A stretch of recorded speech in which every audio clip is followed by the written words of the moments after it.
Hello. I didn't see you were there. Hello.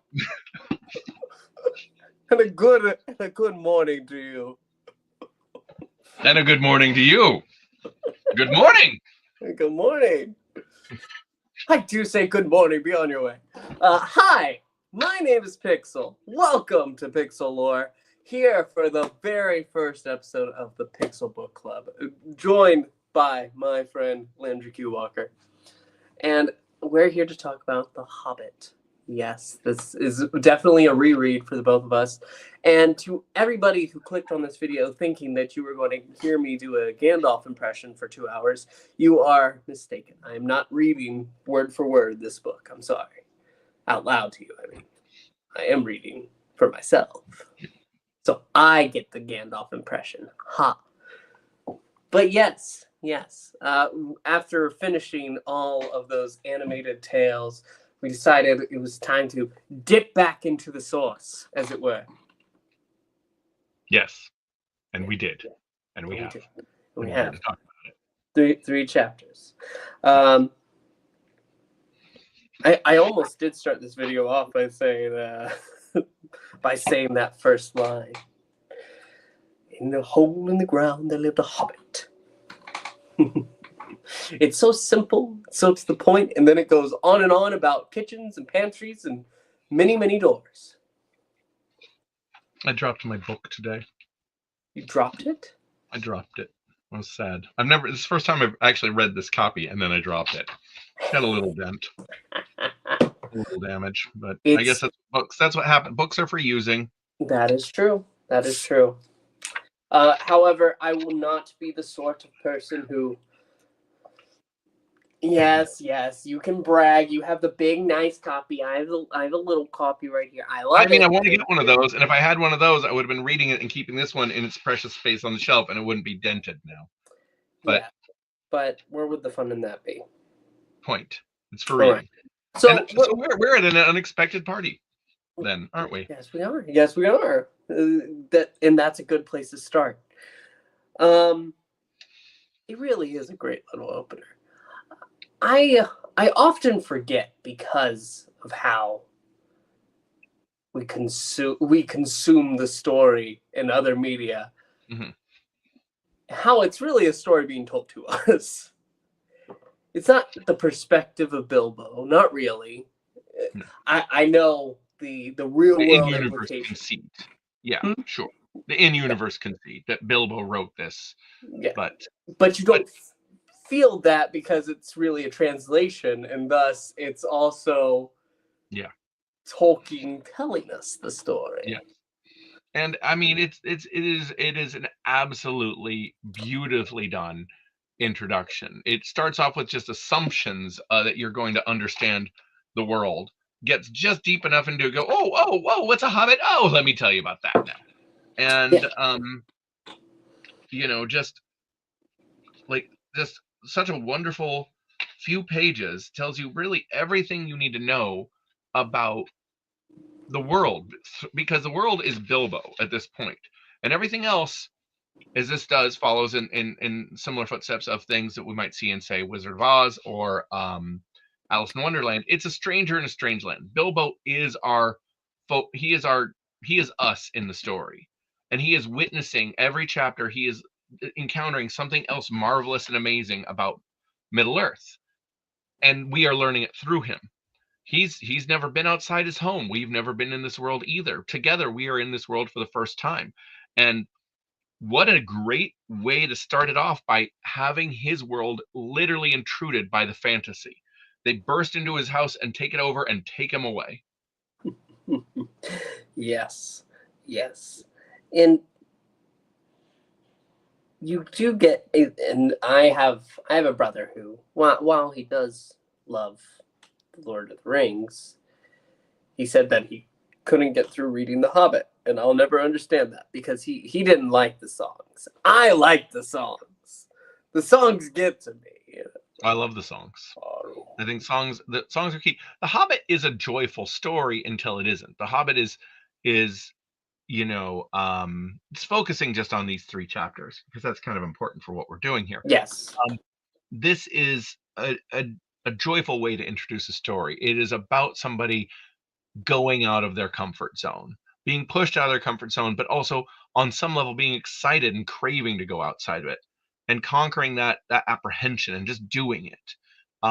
There's so much positivity to just this opening chapter of his fear, but his mounting excitement and his eventual acceptance of it. Just within this one chapter. So that's all just you have to. Uh, Okay. I would go ahead and say, I would also want to go ahead and just touch upon why is Gandalf so great? So easily. So once he wins you over, he's like, oh, yes. Oh, you're asking for an adventure. No, sir, I'm not. Oh, good morning. Go ahead. He is such a I mean, I'm trying to think of the word without he just likes to just start it. He's just he is a troublemaker. Yes, he is. I So let's talk about going into roast mutton. Unless you have more that you want to say. No. I mean, I think that's what I have to say. I mean, just a great way to introduce it. It is. And it gets you excited when you read through that song and there's just something there. I can't even imagine being in that position before you had the adaptations of that song. Oh yeah, no, it was interesting because you didn't. This is important. This is my first read through since any of the movies came out. I have not read this since probably the 90s was the last time I picked this up. And I read it many times as a child. But so now I'm hearing voices and I'm hearing music that did not exist the last time I heard it. So it's a fundamentally transformed experience for me in that way.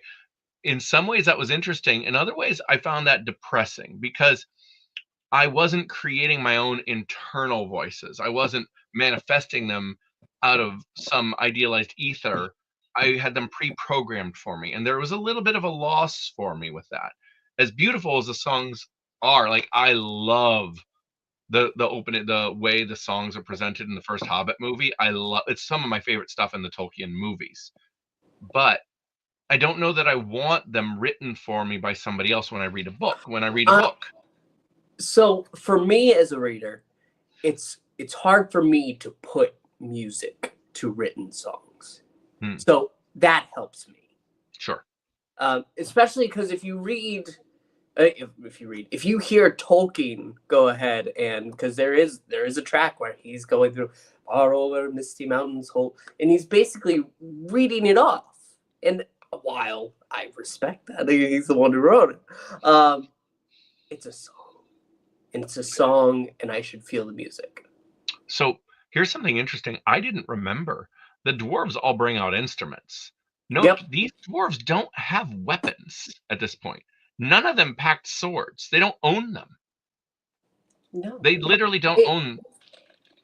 It's also they've been working as basically miners and blacksmiths, and that's how they made a pretty penny thus far. But they don't own weapons. I also want to go ahead and say that, like, when you get this introduction, it doesn't feel like Middle Earth yet at all. Like, well, it's not because it's Bilbo's home, and Bilbo's home is just basically England. That's my favorite quote. I am a hobbit, and I identify with that a lot. But yeah, no, they don't own any weapons. They own some instruments, and they play their song. And I do love when Thorin says, "Good God, man, haven't you been listening to us talk for the past hours? We just sang a whole damn song about it. We just had a musical number." Oh, I mean, reading it now as an adult, particularly, I kind of get Thorin's frustration because Bilbo comes up and says, "Well, you're going to want to sneak in." It's like, yes, we are. Thank you for sharing that, Mr. Baggins. You're supposed to be the train burglar? This is what we're Here is we're gonna also die. something that I'll never get. And now we are moving on into the second chapter, roast mutton. Those trolls felt too they use persons to go ahead and describe them. They feel too much like people for me. Well, they were people at this point. There was no Lord of the Rings yet. He hadn't made them. They weren't part of his mythology. They were just, there was no mythology yet. But they go ahead and say trolls, and yet he gives them names like William. Yeah, Bert, William, Tom, because trolls are just a different kind of person. They are still persons. They're just that will eat people. Yeah, they're just casual cannibals, you know. But they're not monsters in this stage. And pockets and all that, and wallets. And one of them doesn't even want to eat Bilbo. One of them's like, just let him go. No, he's not even a morsel. No, just leave him. He's fine. There is a very large discrepancy between the tone of The Hobbit and Lord of the Rings, and this is where we really see it, right? This is it really hits hard here. But Tolkien built, that's why he built in this idea that, oh, this is Bilbo's account, where he's made it fun, and that's one of the things I like. Not to make this about the movie, but this is an interesting point that I always enjoyed about the movie is not meant to be an adaptation of the book. No. The movie is meant to be the adventure that Bilbo then translated into a children's book. Now, you can argue whether or not that's the right approach or whether that's successful, because obviously the movie was crafted afterwards, obviously. But the idea being, here is the real story. I've told you about my adventures, but I haven't told you everything. In other words, I didn't tell you that, I told you that the trolls were fun, named Bert, Tom, and whatnot, and I stole their wallet. It really wasn't that. It was actually really dark. There was some really dark stuff, dude. And I didn't tell you because you were a kid. Yeah, but even then, I feel like it's a. Can you say it's an overcorrection when it's done in the opposite order? No, that's just it. You can't. Instead, he had to retcon it. He had to make it work because he wrote himself into a corner with this. It's actually very clever because this was just meant to be this. It was never meant to be more. And so you think of it in terms of, how do I fix that? Well, it's the unreliable narrator, which is one of the writer's best tricks. Bilbo is an unreliable narrator. Yes, he told you this version of his adventures, but this is a highly fictionalized version of Bilbo's adventures written by Bilbo. In fact, he even built in the fact that the first edition has some chapters that are different, like the riddle game, because the first version of The Hobbit he wrote had a very different riddle game. Yep. So it's clever, I think. You just have to, he actually thought about, and he started rewriting The Hobbit after Lord of the Rings. Did you know this? Yes, that I did know, because he had to try to make it work. Yeah, he thought about writing that Lord of the Rings tone version of this, got partway in, and somebody said, hey, dude, don't do this. You don't need to do this. It's the wrong choice. Let this thing be what it is. The stories don't have to match in tone. I feel like the real letdown here, though, is getting into a short rest, because it is the shortest chapter. It's a baby chapter.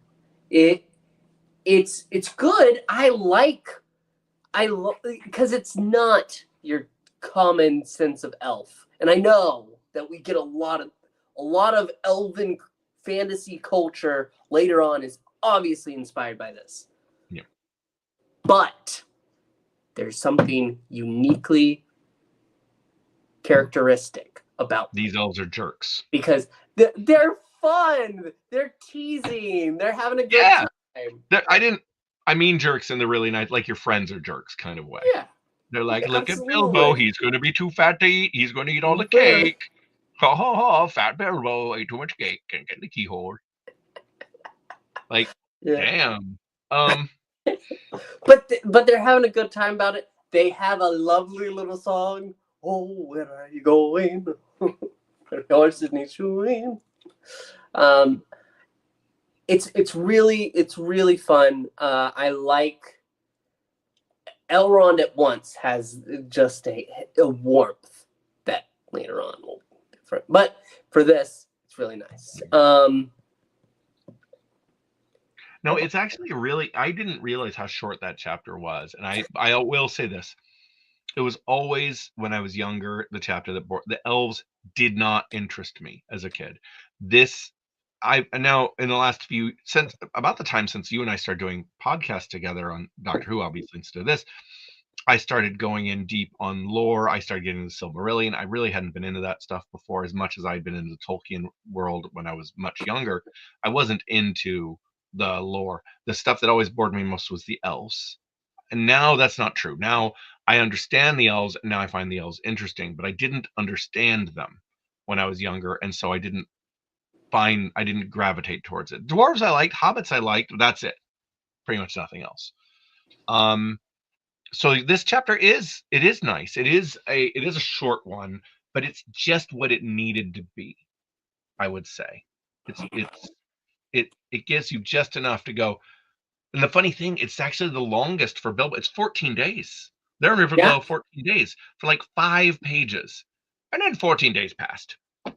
It's just so casual. Oh, you know, because the first chapter and goes into the next one. That's 2 days, and then they're in the woods for however long.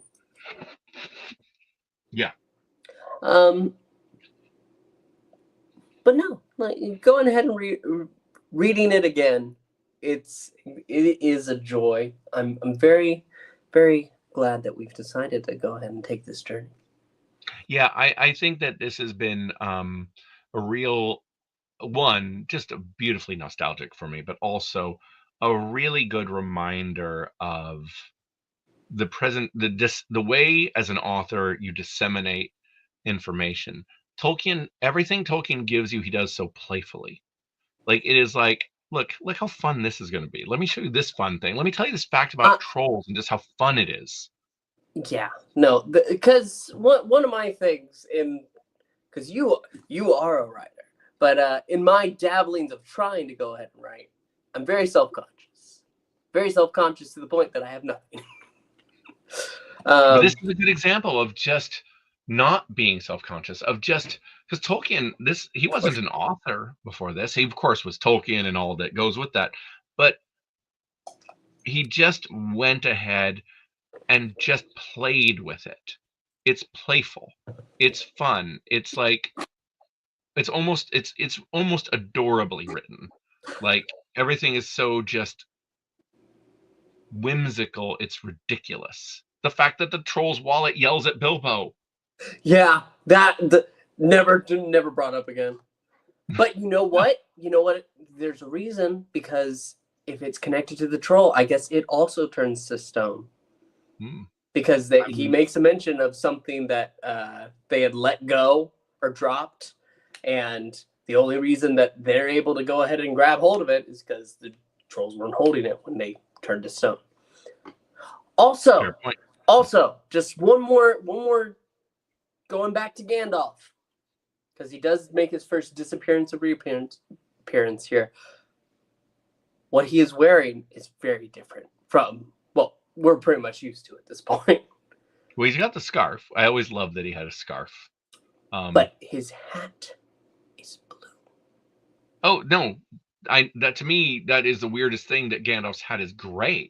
Everyone thinks it's gray. Even the movie, if you actually get into it, it's this very slightly tinted blue gray. But yeah, Gandalf's supposed to have a blue hat. It makes me crazy that it's not blue. But bearing in mind, I'm used to the other way. So we have a discord of experiences here, where I grew up with the books first, the Rankin Bass next, the Bakshi after that, and the Rankin Bass doesn't have the brim. It doesn't have the brim. Is the weird thing, but it does have the blue in his hat. Yeah, and he has a scarf, as I recall. And he has a scarf. That is true. Yeah. Now, in the books, he no longer has the scarf by the time we get to Lord of the Rings. Something happened to the scarf, he doesn't have it anymore. No more But scarf. the how do I put it? But yes, in proper Tolkien ways, that hat should be blue. And I see kind of why they did it, because in the film, because they really leaned on the color The and gray. Gandalf, the gray, Saruman, the white, and everything's white. But no, Gandalf has a blue hat. Yeah. And the scarf was silver. Yes, silver scarf. Yeah, that was just something that I knew that because you talked about the look of the Rankin Bass Gandalf, and it is a good look. It is a good look, but it needs a brim on that hat. The brim, I didn't like that lack of brim when I was a kid. I actually really enjoy it for how different it is now. It's never, yeah, retroactively, only because we've gotten so locked into a certain look, an expectation, like what you're talking about. Like, it looks wrong because it's right.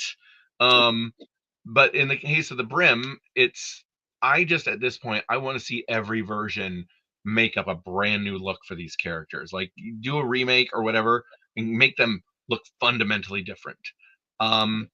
The one thing I want to say about Gandalf's disappearances before we move on from this is, I think, since this is the first time it happens, I think it was Tolkien having a very wise recognition that Gandalf represents a certain kind of omniscient presence within the story. He is the facilitator. As long as he's there, he's the problem solver for the dwarves. And this gives us our first hint of it. He disappears, everything goes hell, he comes back and fixes it. So that means when he leaves later, and not to get ahead of ourselves, spoilers if you're just tuning in, when he leaves later, of course it goes badly.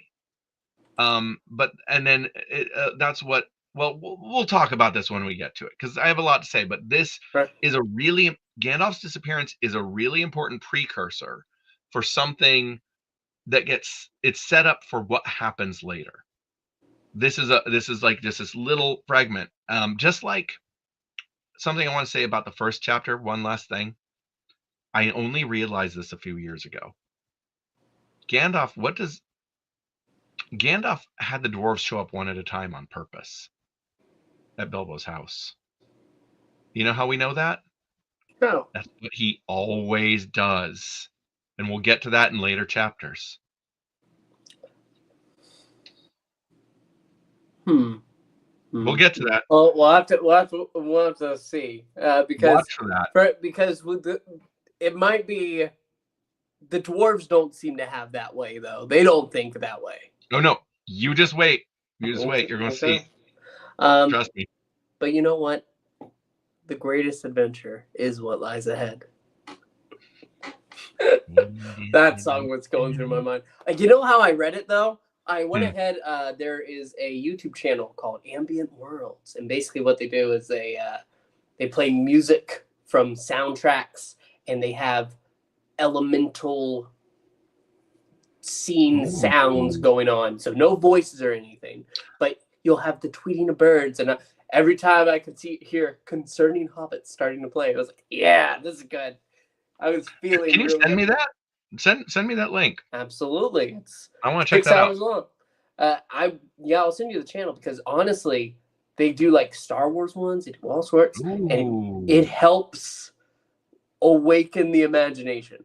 And this is what I do for when I write. I find something and I put it on loop. Like, I just wrote a new story set in a very popular space universe system. And I actually found music from a different space universe show. That's right, Galaxy Quest. Yeah. Oh God, believe me, I love that. But I found Wrath of Khan, the original Wrath of Khan soundtrack. Have you seen Wrath of Khan? I forget. I know we talked about this. No. Okay. There's a beautiful piece of music during this amazing battle scene, and I just put it on loop. And I take a piece of music like that, a score, something no lyrics, and I just put it on loop, and I listened to it for like 2 days straight while I was writing this short story, where I'm not even hearing it anymore. It just becomes part of the rhythm of the emotion of the characters. So I see the value in that, and I'd love to check it out. Yeah, I'll send you a link after we finish up here, which should be now. We want to Right. hear your thoughts below. If you are watching this, well, we have 0 right now, but maybe in the future, you might step on in through our Hobbit door-shaped windows here as we share our experiences stepping back into the world of the Hobbit. Join us for an adventure. Join us for the greatest adventure. And we'll see you all next time. Good night. Or, as Bilbo would say, good morning. Good morning.